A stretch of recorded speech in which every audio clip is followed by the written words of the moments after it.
ॐ भूर्भुवः स्वः तत्सवितुर्वरेण्यं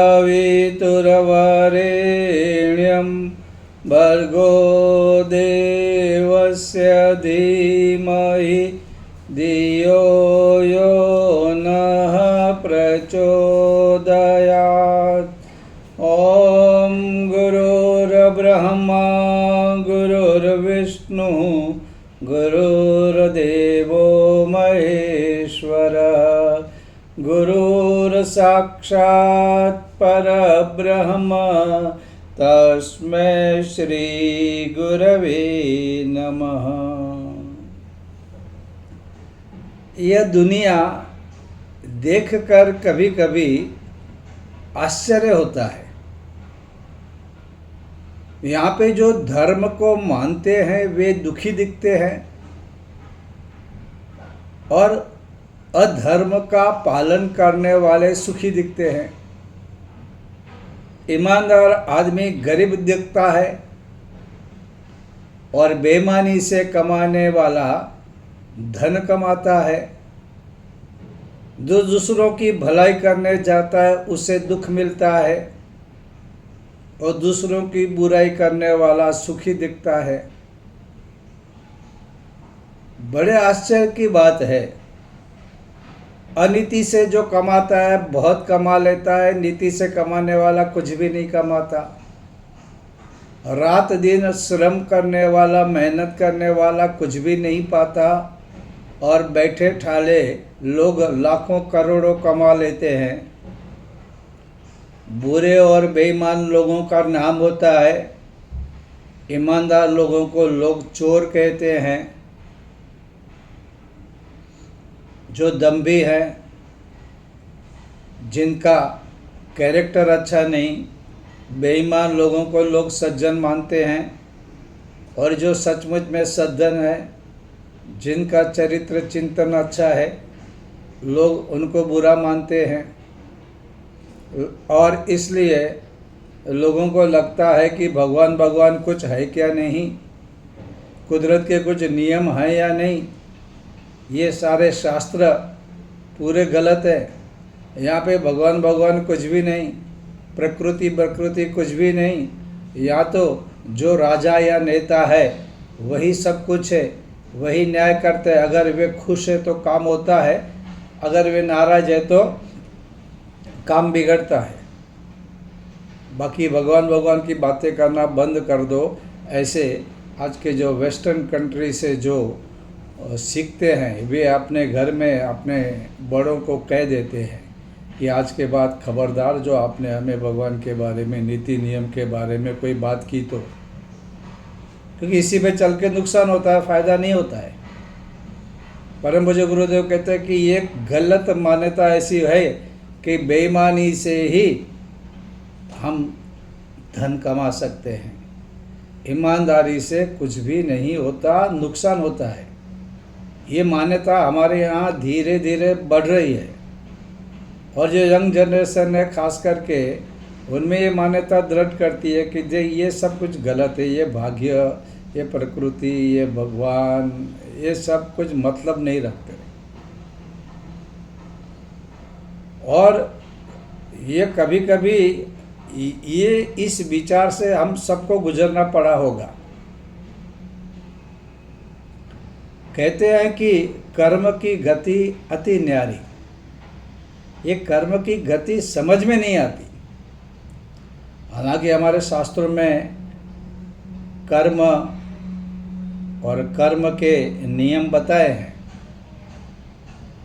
और हम मान के भी चले कि भाई अच्छा करोगे तो अच्छा होगा, जैसी करनी वैसा फल, आज नहीं तो निश्चय कर। हमारे कर्म के अनुसार हमारा भविष्य बनता है। ये सारी बातें ठीक तो लगती है, लेकिन जीवन में कुछ अनुभव ऐसे होते हैं कि लगता है कि ये सारी बातें गलत है। हमारे शास्त्रों में, और आप लोगों ने गरुड़ पुराण का नाम सुना होगा। हम लोगों ने अर्थात शांति कुंज में भी पुस्तकों के लिस्ट में गरुड़ पुराण दिखता है। अभी मैं शांति कुंज गया था तो मैंने देखा गरुड़ पुराण कब पढ़ा जाता है, जब घर में किसकी मृत्यु होती है तब। उस गरुड़ पुराण में ये बात कही गई है कि जब कोई मर जाता है तो चित्रगुप्त हिसाब लगाता है। अगर उसने अच्छे कार्य किए हैं तो वह स्वर्ग में जाएगा, अगर बुरे कार्य किए तो नरक में जाएगा। अच्छा, मतलब कि चित्रगुप्त लाखों करोड़ों अरबों लोगों का हिसाब रखता है जैसा, और 84 लाख योनियों का हिसाब रखता है। हमको लगता है, और सचमुच में ये व्यवहारिक नहीं हो सकता। एक तो 24 आवर्स 24 घंटा 84 लाख योनियों का सभी का हिसाब रखना ये संभव हो सकता है या नहीं। परम पूज्य गुरुदेव कहते हैं ये चित्रगुप्त, गुप्त यानी छिपा हुआ, ये जो चित्र है ये सबकॉन्शियस माइंड को रेफर करता है। हमारा सबकॉन्शियस माइंड के बारे में हम लोग जो जो भी सोचते हैं, करते हैं, जो भावना, जो विचार, जो वाणी, सब कुछ वैसा का वैसा ही, बिना कोई बदलाव, बिना कोई चेंज, ये अपने आप वहाँ पे प्रिंट हो जाता है। इसलिए रेखा ये मतलब तरंगों में, और वो अनेक जन्मों या सभी जन्मों तक रहता है। आजकल हम लोग देख रहे हैं कि हिप्नोटाइज करके पिछले जन्मों के बारे में जब बात होती है तो शरीर तो बदल जाता है। शरीर तो जब आदमी मर जाता है तो शरीर को तो हम जला देते हैं, पंच तत्वों में मिल जाता है, लेकिन मन जो है, जैसे गीता में कहा है मन षष्ठ इंद्रियानि प्रकृति स्थानी कर्षति, वो तो रहता है। और इसलिए वो पुराने जन्म की बातें पूरी की पूरी बता के इसका कुछ इलाज करने का प्रयत्न किया जाता है। तो सबकॉन्शियस माइंड में जैसे पहले ग्रामोफोन था, अभी तो हम लोग मोबाइल वगैरह में देखते हैं, इसमें गुरुदेव कहते हैं कि ये वो संक्षिप्त भी बन जाता है, क्योंकि इतने हमारी जन्म उसका सबका एक मन में रहना। तो अभी आप सोचो कि मोबाइल के बारे में, मोबाइल कितना छोटा है, उसमें आप जो चाहो मिलता है। पहले हम जब कभी कुछ मैथ्स का एक प्रॉब्लम नहीं आता था तो हमसे सीनियर वालों को ढूंढना पड़ता, उसका घर किधर है उसके पास जाने का, फिर पता चलता वो घर पे नहीं, फिर एक दिन घर पे मिलता है तो कहता है कि समय नहीं, इतने बजे आओ, और हम लोग सीखते थे। आज आपको जो कुछ भी चाहिए मोबाइल में एक पल में आपके घर में मिल जाता है। पहले सिनेमा देखने के लिए 2-3 महीने में पिताजी पैसे देते थे और देखते थे, उसमें भी किसी का हेयर स्टाइल अच्छा लगा तो उसको बार बार देखने का दिल होता है, वो घर में आईना लेके प्रयत्न करते कि वैसे बाल वैसी लट बनाए। आज आपको जितनी बार देखना है वो देखो, आपको जो नायक अच्छा लगे, नायिका अच्छे लगे, आप देखो, जो गाना जो संगीत आपको अच्छा लगे आप सुन सकते हो। और अगर आपको अध्यात्म चाहिए, अगर आपको भूत प्रेत की बातें चाहिए, अगर आपको अमेरिका का दृश्य दिखना है या गाँवों का दृश्य देखना है, आपको जो भी इतनी विविधता है आप देख सकते हो। मोबाइल कितना, इतना, और उसका जो कार्ड कितना है, इतना, लेकिन सारी बातें भरी है। गुरुदेव कहते हैं हमारे मन, सबकॉन्शियस माइंड में, सूक्ष्म मन में ये तरंगों के रूप में, रेखाओं के रूप में, मैं इसको ग्रे मैटर कह के यहाँ पे ये सारा कुछ वहाँ पे नोट हो जाता है और वो जाता नहीं, और वहाँ पे कुछ कपट नहीं चलता, जैसा है वैसा का वैसा। और ये आदमी मरने के बाद भी वो वैसा का वैसा रहता है। विमान में बोलते हैं ना ब्लैक बॉक्स में क्या है, ये तो उससे कहीं ज़्यादा, आपका एक विचार भी आया वो नोट हो गया, आपका एक अच्छा विचार, आपका बुरा विचार, आपने दान दिया, आपने चोरी की, बेईमानी की, आपका पर्पस, ये सब कुछ वहाँ पे रहता है। और उसी के हिसाब से आपको दूसरा जन्म मिलता है, उसी के हिसाब से स्वर्ग नरक मिलता है। और ये सब गुप्त है। गुरुदेव कहते हैं कि ये चित्त जो हमारा है, हम जो सबकॉन्शियस माइंड के बारे में कहते हैं, तो ये चित्त में गुप्त रूप से हो सकता है, चित्त से चित्रगुप्त बन गया हो, संभावना है, मानने की जरूरत नहीं, लेकिन हमारे अंतःकरण में सब कुछ, और फिर हमारा अगला जन्म, हमारा भविष्य तय होता है। तो ये जो है, ये गरुड़ पुराण डरने का, क्योंकि हम लोग क्या करते हैं, गरुड़ पुराण से डर जाते हैं। उनमें इतनी बातें कही है, तुम्हारे हर एक कर्म से क्या क्या होता है, इतना भयानक कहा है कि आजकल तो लोग मरने के बाद बोलते हैं गरुड़ पुराण को मत बाँचो, क्योंकि आदमी डर जाता है। ऐसा ये कर्म करने से ऐसा होगा, ये कर्म करने से ऐसा होता, मरने के बाद जीव को कहाँ कहाँ जाना है, तेल में भूनते हैं, ये करते हैं, हंटर से मारते हैं, ये सारी बातें देख के आजकल लोग बोलते हैं भाई छोड़ो, गरुड़ पुराण को निकालो, साइड पे कर दो, भगवत गीता पढ़ लो। ऐसा होता है। तो ये जो है, ये हमारी हर एक चीज़, इसलिए कहते हैं ना कि आप सोचो तो सही सोचो, सुनो तो सही सुनो, बोलो तो सही बोलो, करो तो सही करो। और इतना नहीं, आपकी जो शब्द है वो सही बोलो, आपके अंदर जो भावनाएं आती है वो सद्भावना रखो, दुर्भावनाएं मत रखो, खतरनाक है। और आपका हेतु अच्छा रखो, सबको सुखी हो, सबका अच्छा हो, ये पर्पज। अब अगर आपने ये बोला कि मुझे इसका बुरा करना है, और दुर्भाव आपका नोट हो गया, और उसका जो रिजल्ट आएगा वो आपके लिए खराब आएगा। इतना हमारे शास्त्रों में कहा है, लेकिन हम लोग कथा वगैरह करते हैं तो ये बातों को साइड पे करते। भगवान ने कौन से कपड़े पहने, भगवान ने क्या खाया, भगवान ने मक्खन की चोरी कैसे की, और नाचो गाओ और गाना गाओ, बीच में शायरी बोल दो, बीच में 2-3 जोक्स बोल दो, पब्लिक खुश, काम हो गया। लेकिन ये सारी चीज़ें भी हमारे यहाँ बताई गई है। महाभारत का, अभी तो हमारे पास इतना समय नहीं है, लेकिन महाभारत का जो एग्जाम्पल है, सोने का कछुआ और जो दान, इसमें ये देने का जो भावना हेतु है उसको महत्व दिया है। आप कितना देते हो उसका महत्व नहीं, आप किस भावना से देते हैं। अगर करोड़पति लोगों के पास करोड़ों रुपया है, उसने 10,000 दिया, और अगर उसका इरादा भी ठीक नहीं है तो वो गलत है, उसको पुण्य नहीं मिलेगा, और अगर इरादा गलत है तो पाप भी मिलेगा। लेकिन कोई गरीब है जिसके जेब में सिर्फ 10 रुपये है, अगर वो 5 रुपया देता है तो उसकी कीमत बहुत बढ़ जाती है, और अगर उसका जो पर्पज़ है बहुत अच्छा है तो उसको बहुत लाभ होता है, पुण्य होता है।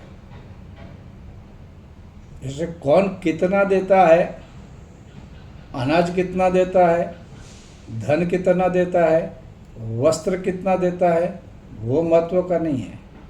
देने के पीछे की उसकी भावना क्या है, उसके पास कितना है और कितना दे रहा है, ये सारी बातें जो है वो काउंट करती है। और ये ऐसा होता है कि ये जो पाप पुण्य का जो दिखता है, ये हमारे कई जन्म, वो कभी मिलेगा, कैसे मिलेगा, आज मिलेगा। देखो, कर्म का फल का कुछ नहीं, आज मिलेगा, कल मिलेगा, परसों मिलेगा, नरसों मिलेगा, 5 साल बाद मिलेगा, 50 साल बाद मिलेगा, अगले जन्म में मिलेगा, अगले जन्म में मिलेगा। इसके बारे में कुछ हम लोगों को अभी तक खास पता नहीं चला, लेकिन मिलता ज़रूर है।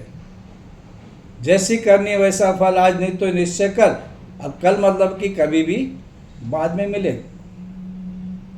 अब उससे बच नहीं सकते, और ये हमारा फील्ड नहीं है, हमारा क्षेत्र नहीं है। गीता में क्या कहा, मा फलेषु कदाचन।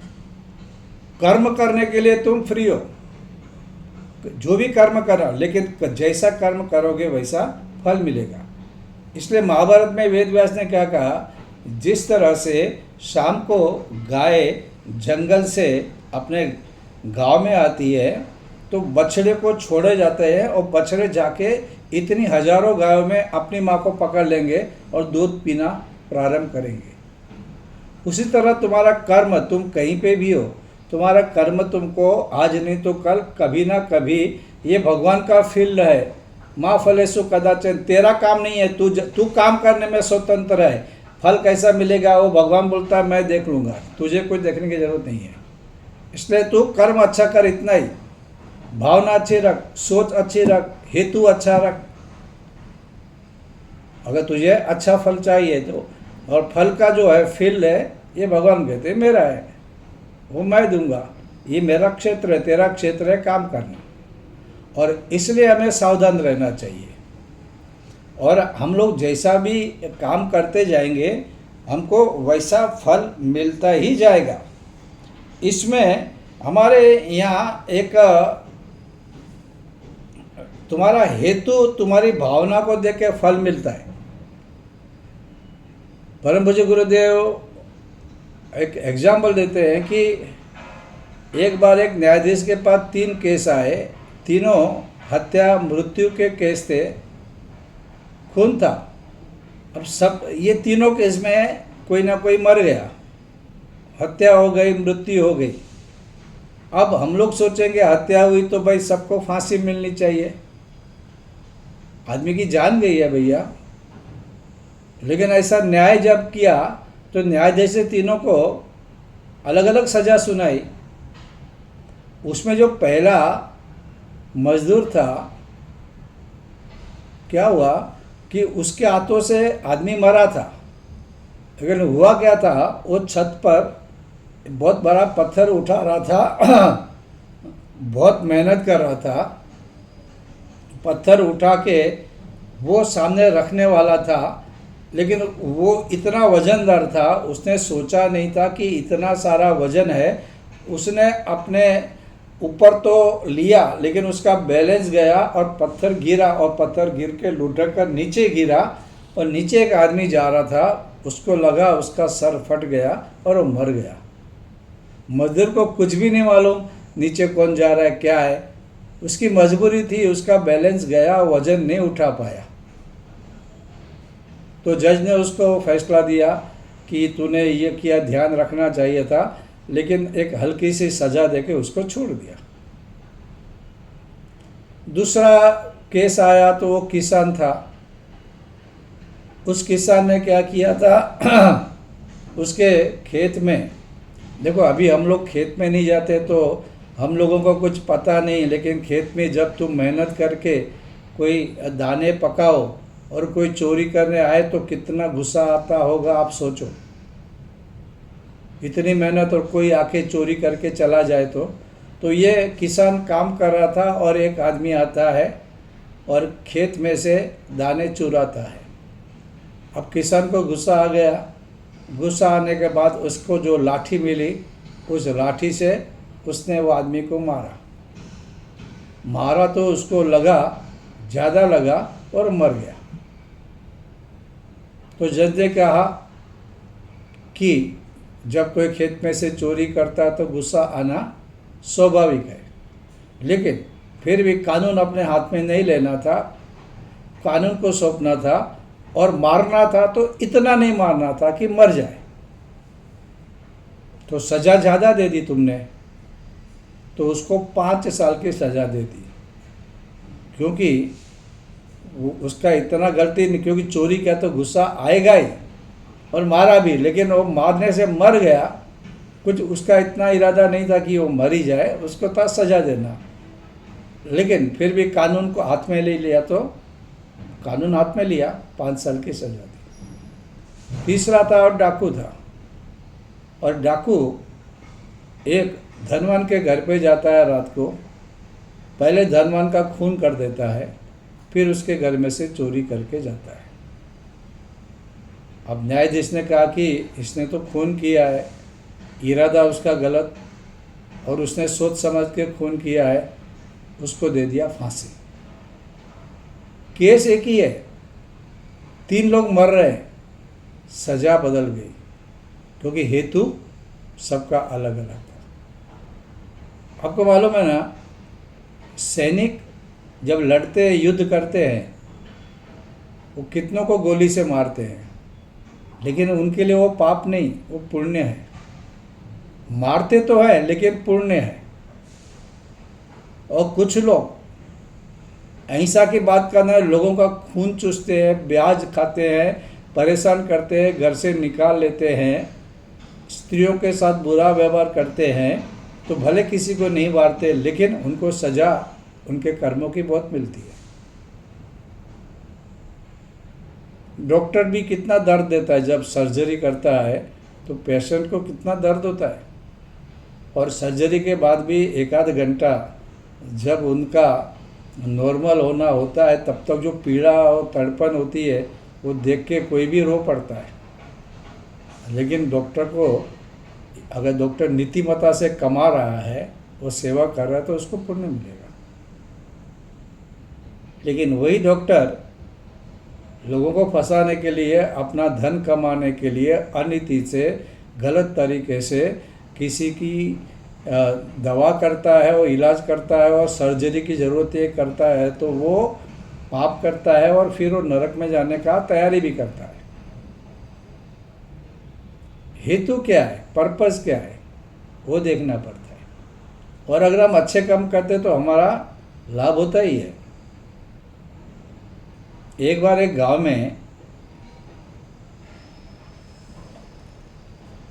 एक आदमी अपने गांव जाता है और वो वहाँ जाता है जहाँ पे मंदिर है और वहाँ पे साधु लोग आते थे। गांव में पता है ना, जब पहले गांव में जब ट्रेन बेन की तो बात छोड़ो, बस भी नहीं होती थी, बैलगाड़ी, ऊंट, घोड़े, खच्चर पे लोग आते जाते थे। ज़्यादा करके गरीब मिडिल क्लास पैदल ही आते थे। 30-40 किलोमीटर तो उनके लिए कुछ भी नहीं था।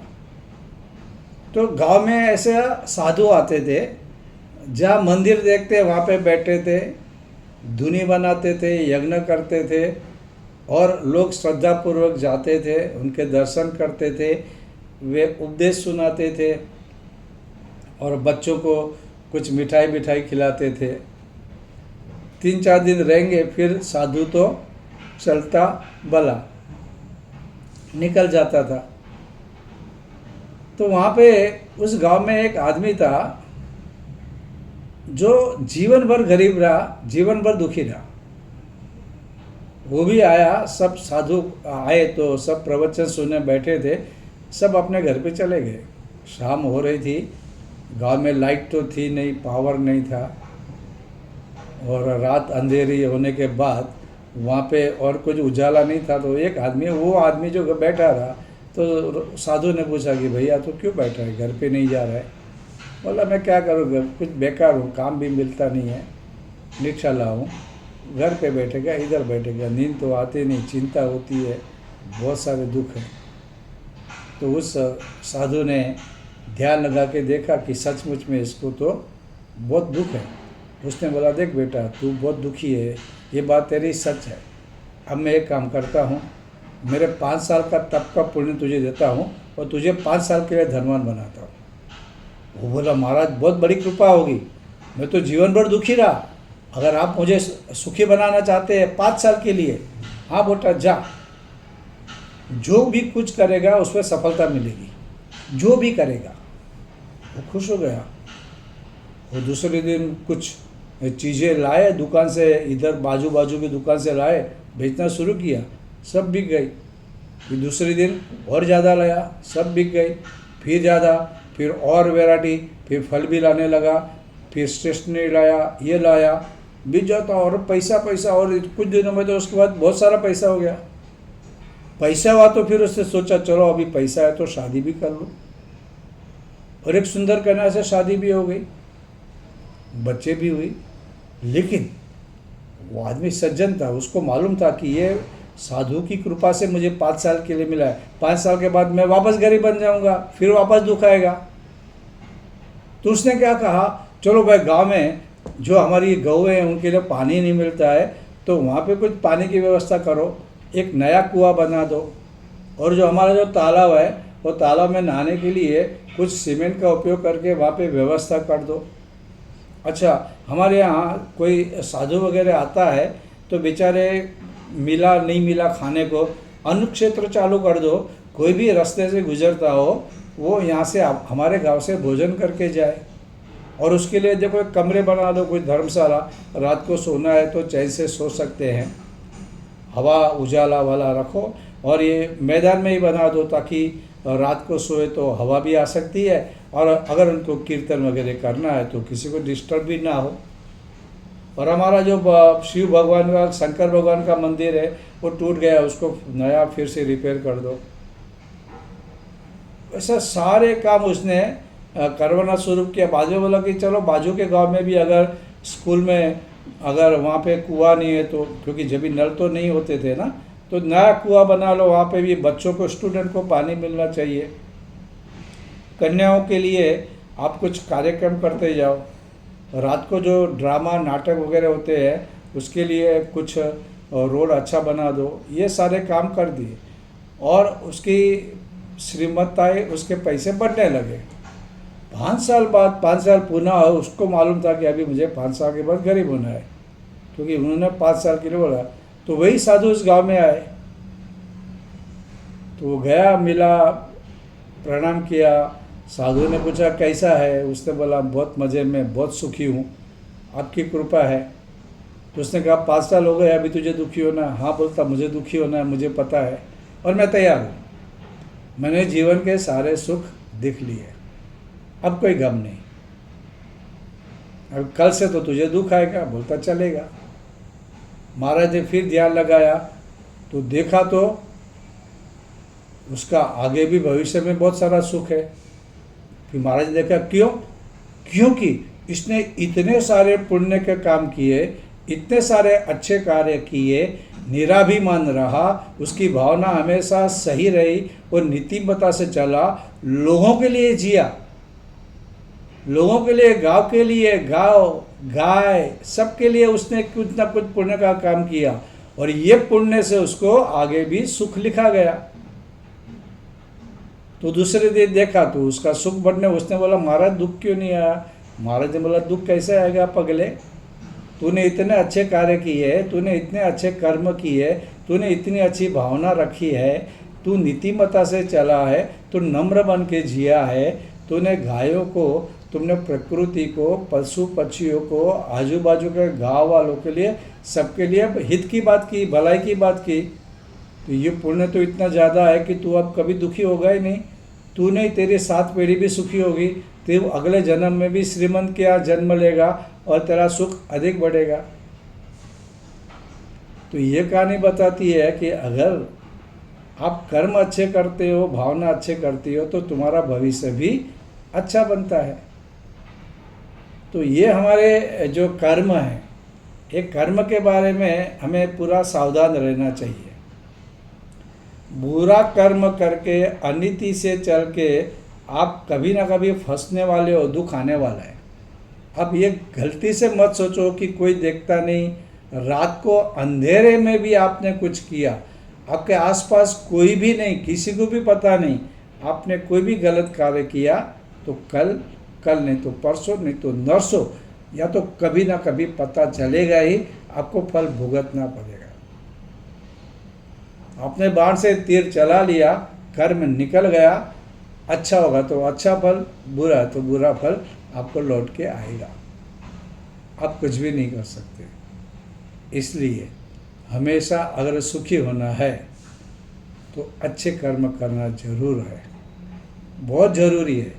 और आपकी सोच, आपकी बुद्धि, आपकी वाणी, आपका श्रवण, आपका कोई भी क्रिया, आपके मन के अंदर सही नीति, शुद्ध निर्मल चित्त, ये सब होना जरूरी है। सिर्फ दूसरा का भलाई करने का नाटक करके अपना गलत पर्पस सॉल्व करना, ये सही नहीं है। क्योंकि तुम किसी को दान दे रहे हो लेकिन तुम्हारे मन में पाप है, तो वो पाप तुम्हारा चित्रगुप्त नोट कर लेगा, फिर वैसा तुमको फल मिलेगा। याद रखना। इसलिए सही जीवन जिए, सही सोच रखे, सही कर्म करे और सही जीवन प्राप्त करे। आज के लिए बस इतना।